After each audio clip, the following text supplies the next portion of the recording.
And we're live on KEXP at home. I'm here with Taja Cheek of Lorraine. I'm ecstatic to be talking to you, discovering Lorraine's debut from 2017. It's just an exercise in obsession. It's one of my favorite records. It just draws me in. So thank you for doing this and sharing your time and that wonderful session that you recorded. Of course. Thanks for having me. For sure. Well, I guess we should just get into that session real quick. What do you say? Yeah, let's do it. Okay, awesome. This is live on KEXP at home. My name is Larry Mizell Jr., and we're here with Lorraine.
Live on KEXP at home, I'm here with Tasha Cheek of Lorraine.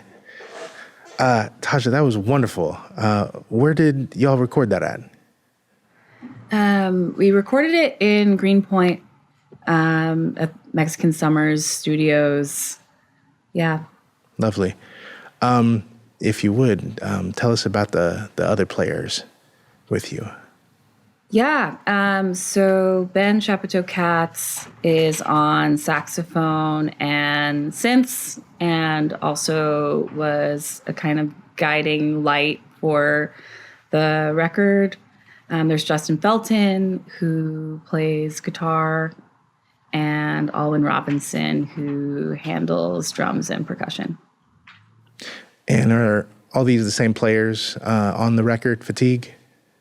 They're not. Justin and Alwyn are a part of the live band now. Ben was a big part of the record, of course. But yeah, a part of the Lorraine constellation, I guess. Yeah, right on. The self-titled debut from 2017, you played most of the parts on that, if I'm not mistaken. As much as I could. I can't play saxophone, so I definitely didn't do that. And Andrew definitely played some of the guitar parts, but yeah, I did as much as I could do.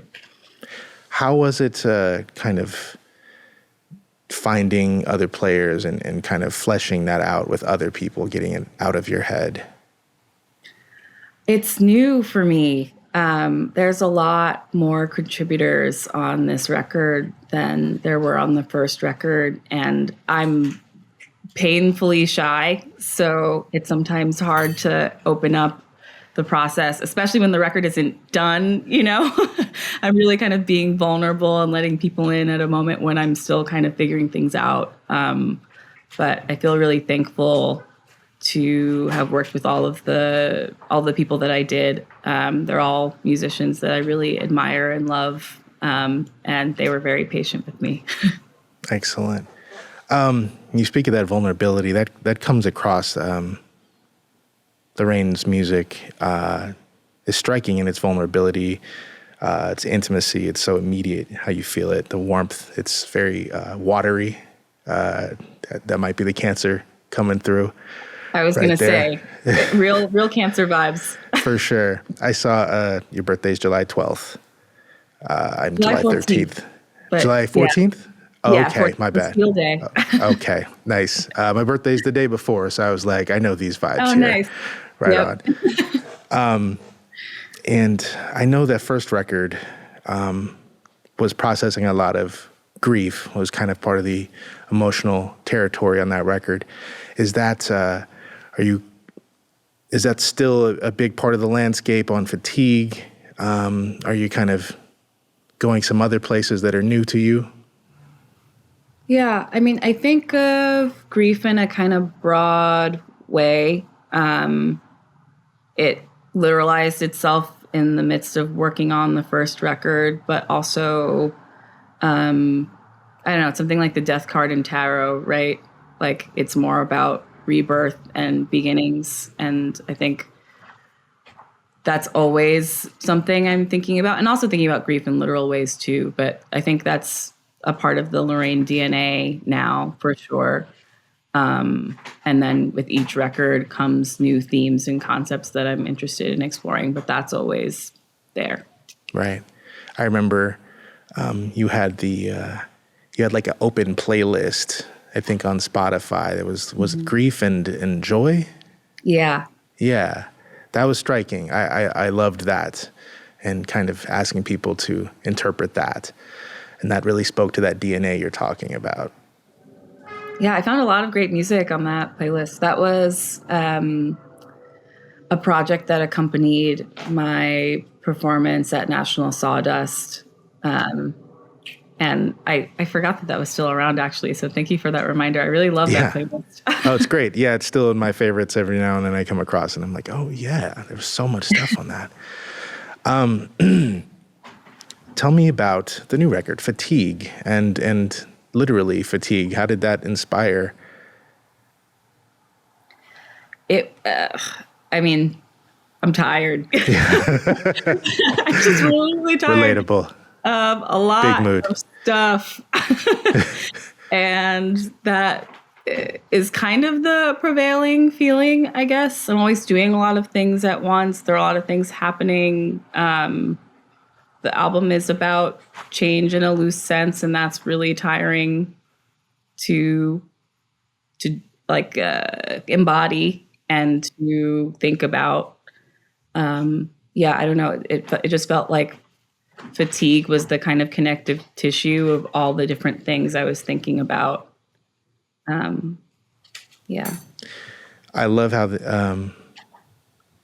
buying the record, you can get a book of like fatigue remedies, right? Mm-hmm. This kind of holistic healing perspective on promotion. Not that I think you're even thinking about it, like gotta promote. So, but just the ephemera around the records has this very healing intention. Is that something that you're intentionally doing as opposed to selling a bobblehead or something? I mean, this sounds selfish to say, but I feel like I use Lorraine as a space to just figure things out. And so it all kind of begins and ends with what I need. And healing is something that I feel like I need. And also just kind of realizing that it could be useful for other people. And all of the contributors in that pamphlet are also people that I really admire and respect and know have thought about this a lot. So, yeah, it felt right to kind of bring them in. Well, it's wonderful, and I appreciate just the spirit of service that seems to be a part of your artistic practice. Speaking of, you're a curator at MoMA PS1. Is that still correct? Yeah. That's still correct. Right on. How did you get into that? And two, how does that inform your musical projects?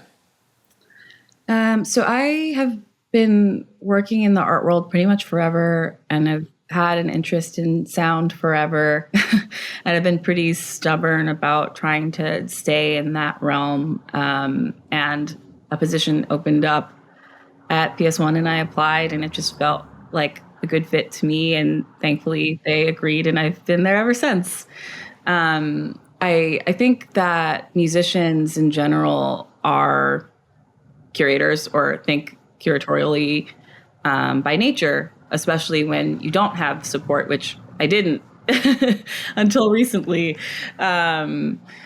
And, you have to figure out who your community is, where you're going to play shows. You have to help each other with gear. You have to create the flyers. You have to do so many things. And, you have to do it yourself, but you also have to engage community as you're doing it.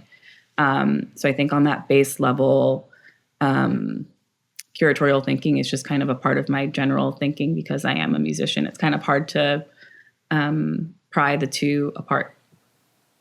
Right on. You mentioned being interested in sound has been a lifelong passion. You are a trained musician. You're learning to play stuff as a kid, if I'm not mistaken. What instruments have you been trained in?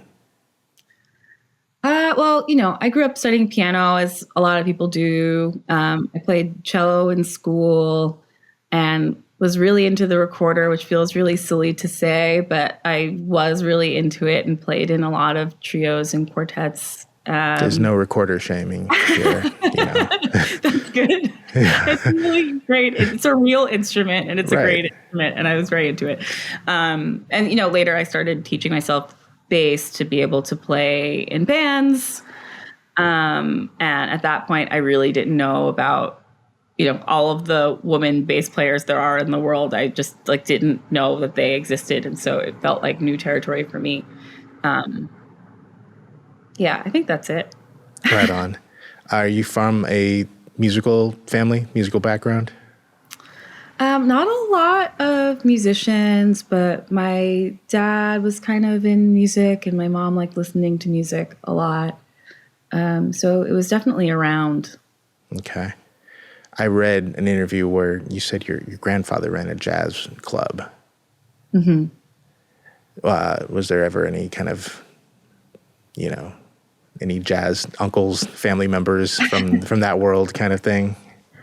No, not really. I mean, jazz was always kind of like a distant love until I started playing with jazz musicians, and that really started seeping into my world in a more direct way.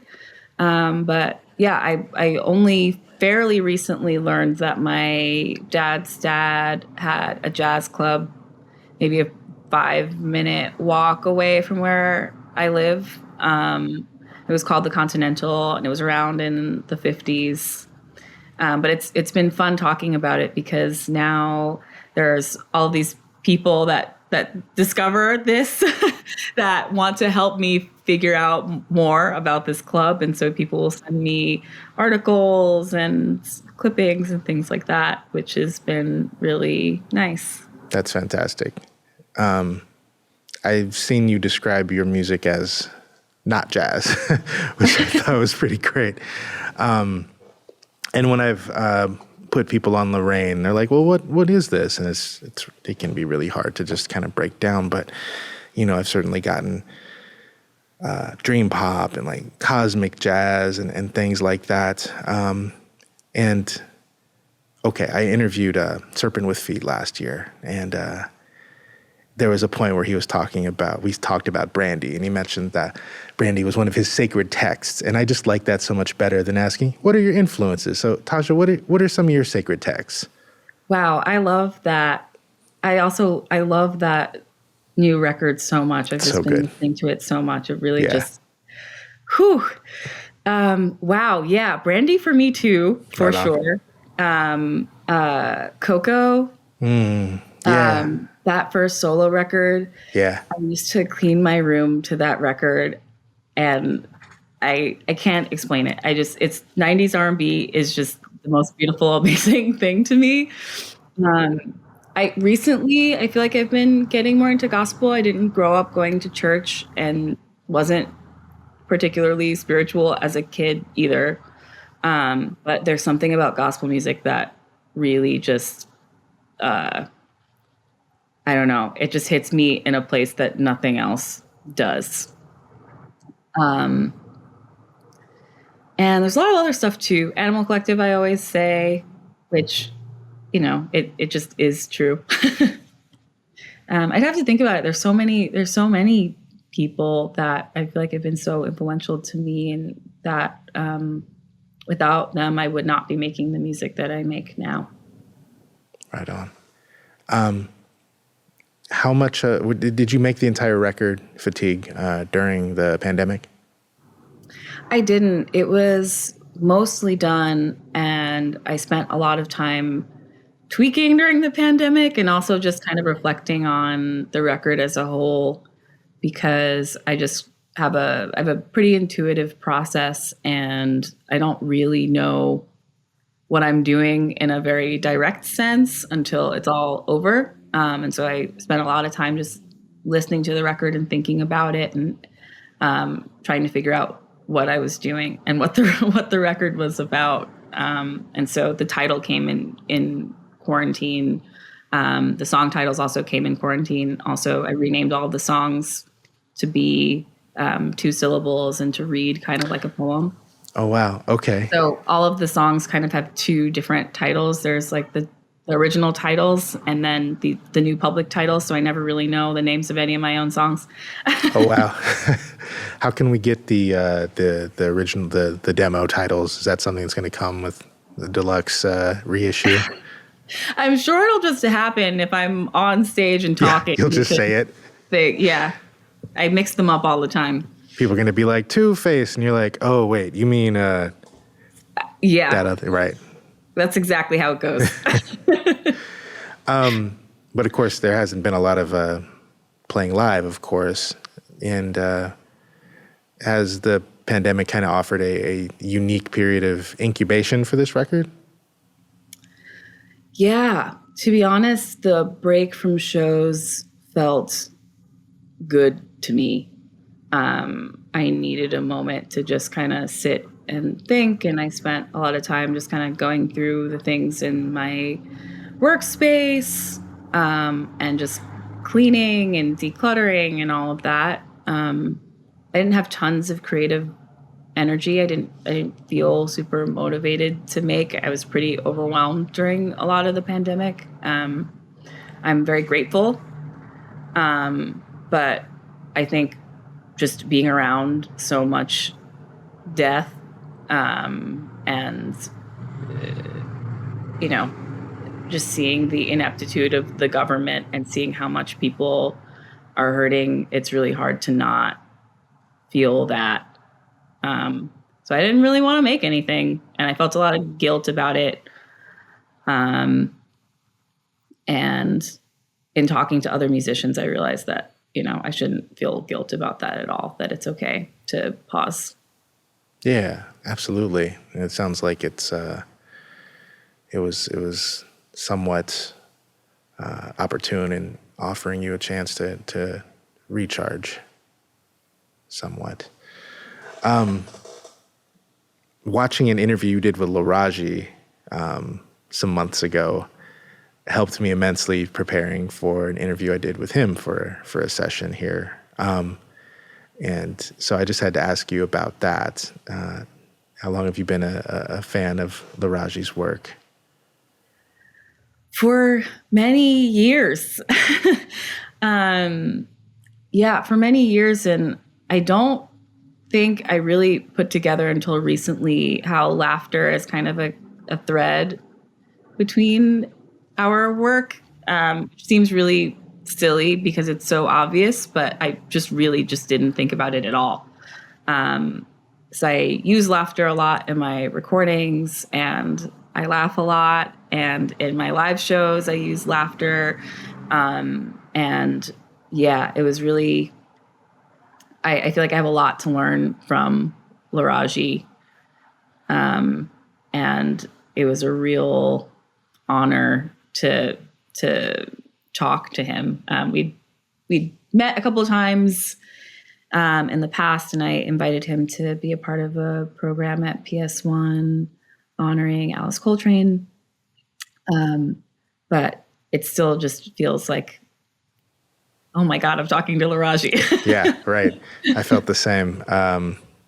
What a presence, and I'm glad you outlined the laughter thread. I definitely caught that during your session, even when you're performing Two-Face. You're, using the laughter to kind of trigger changes and everything. I just thought that was so cool, and I thought maybe that would be connected to that. Yeah, for sure. It took me a very long time to really kind of draw that parallel, but it's definitely there. Right on. Well, Fatigue, the record coming out, Mexican Summer, next month? In a couple days. In a couple days. It's this month. Oh, that's fantastic. Right on. What time? I guess that makes sense. I just got the email that the record is on its way to me, so I guess it must be coming out. Awesome. So you must already be working on, maybe, and thinking about what's next. So what is next for Lorraine, and what's next for Taja? Hopefully more live shows. I have a residency at Mass Mocha coming up, and a show, which will be my first show since all of this started, which is both daunting and exciting. Playing in New York, elsewhere on August 11th, and going to Europe in November. And there will be more shows, I hope, that I can talk about soon. Awesome. Well, hope to see you out here on the West Coast, hopefully in Seattle, and hopefully in the future in this live room I'm in, once, the doors are unlocked. Yes. I hope so. Excellent. Well, thank you so much for sharing your insight and your process and your time and your wonderful music. Really appreciate you. Thank you so much, Larry. Absolutely. This is Live on KEXP at Home with Lorraine. My name is Larry Mizell Jr. This is KEXP. Thank you. Discover new music at KEXP.org.